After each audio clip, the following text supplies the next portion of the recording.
Hi everyone, you are watching Sugar Truth with Ananya, and this is a part of our couple series. And in this series, we will try to figure out if after eating the same food, both of us get a different or a similar blood sugar spikes.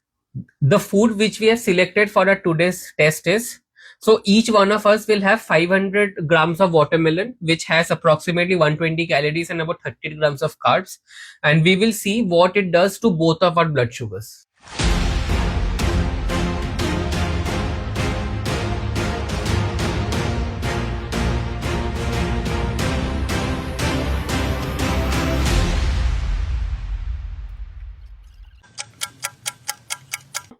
তো আমাদের result এসে গেছে।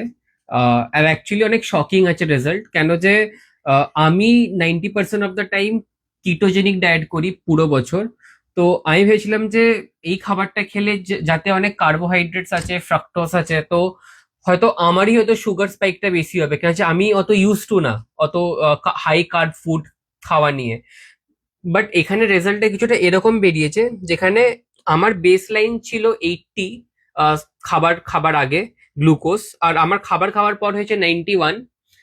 আর অনন্যার blood glucose যেটা খাবার আগে ছিল 95, ওটা এখন হয়েছে 116।